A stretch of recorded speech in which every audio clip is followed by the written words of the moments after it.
The story begins with two brothers, Jacob and Esau.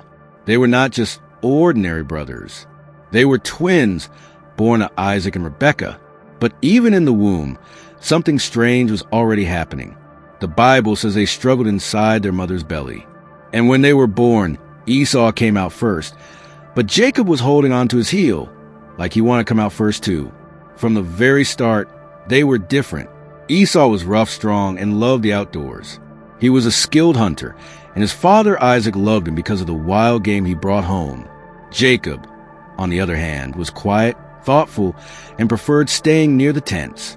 He was close to his mother, Rebekah. This difference wasn't just about personality. It became a problem. One day, Esau came in from the field, tired and hungry.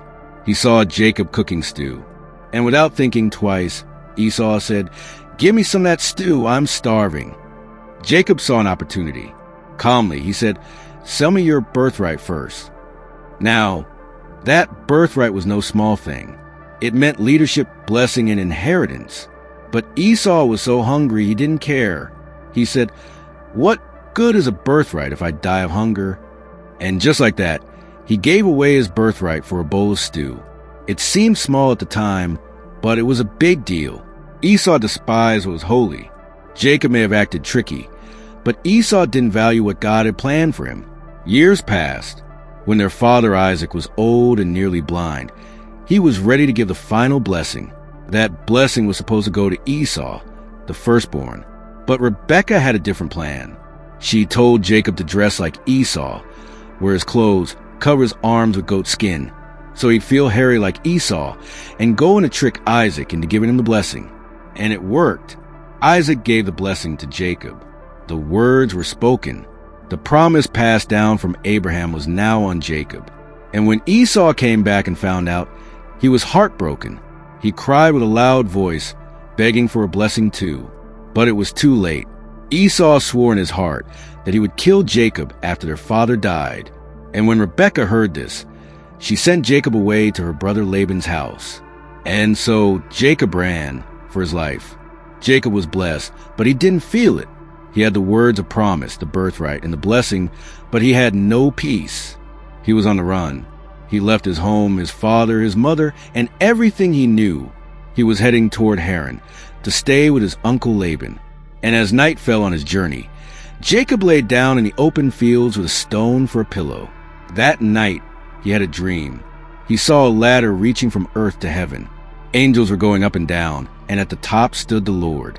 And God said, "I am the Lord, the God of your father Abraham and of Isaac. I will give you this land. I am with you and will watch over you." Jacob woke up afraid. He said, "Surely the Lord is in this place, and I didn't know it." He called the place Bethel, which means house of God. This was the first time Jacob had a real encounter with God for himself, not just stories passed down from his father and grandfather. But Jacob was still a man with a tricky past, and his journey wasn't going to get easier. Before we go on, I'd like you to like, comment, and share this video. Also click subscribe icon. Thank you. When he reached Haran, he met Laban and fell in love with Laban's daughter, Rachel. Jacob agreed to work for 7 years to marry her.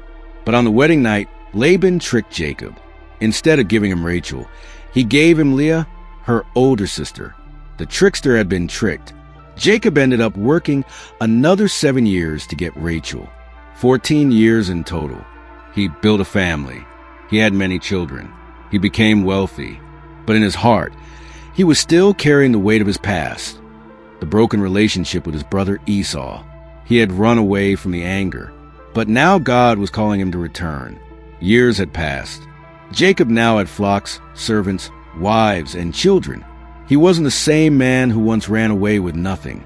But before he could fully step into his destiny, there was something unfinished, something he couldn't ignore any longer. God told Jacob, "Go back to the land of your fathers. Go back to Esau."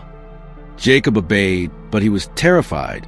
He sent messengers ahead to tell Esau he was coming. The messengers came back with news. "Esau is coming to meet you with 400 men. Jacob panicked. He divided his camp into two, hoping that if Esau attacked one, the other might survive. He sent gifts ahead, goats, sheep, camels, and servants, wave after wave, hoping to soften Esau's heart. And then night fell. Jacob sent everyone ahead across the stream. His wives, his children, his servants, he sent them all forward. And he was left alone. In that moment of silence, fear, and loneliness, something happened. A man appeared out of the darkness. And Jacob wrestled with him all night long. Who was this man? Why did he come? Why would Jacob not let go? The answers lie in the next chapter. When Jacob wrestles for more than survival, he wrestles for a blessing. He wrestles with destiny. He wrestles with God. The man grabbed him and Jacob grabbed back. They wrestled, not for a minute, not for an hour, all night long. Jacob was a man used to getting things by force, stealing the blessing, scheming for favor, working hard for what he loved. But this night was different. This wasn't about stealing or striving. This was a battle of surrender. The stranger was no ordinary man.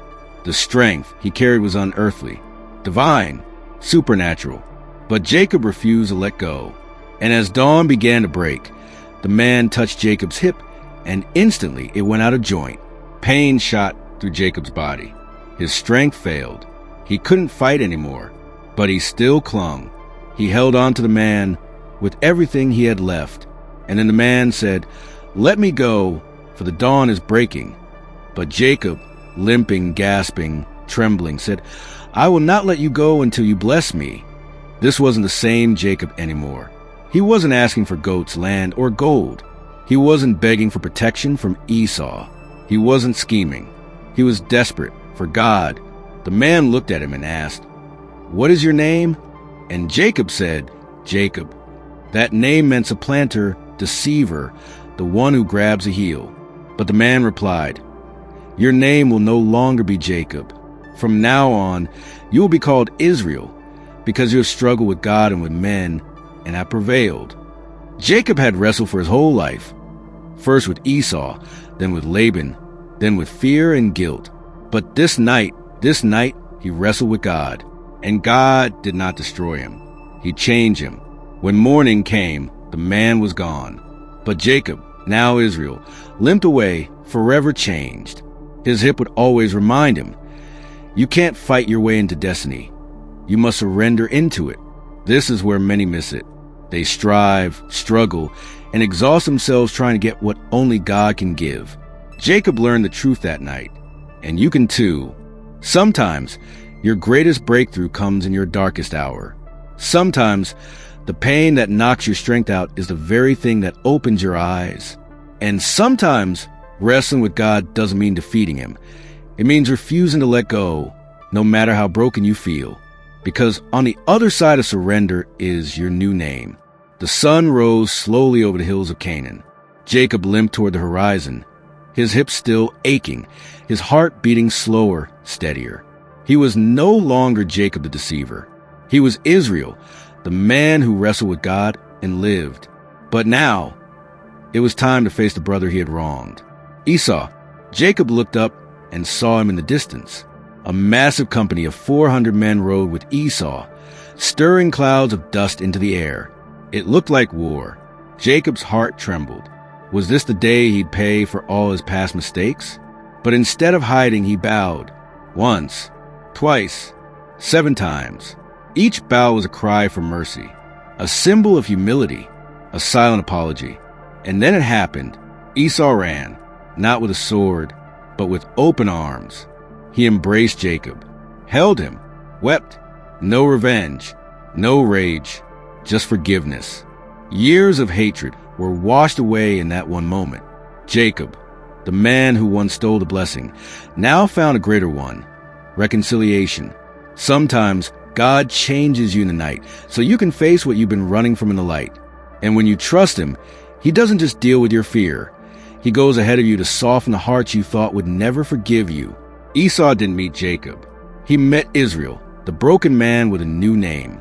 And what started as a dreaded reunion became a divine appointment.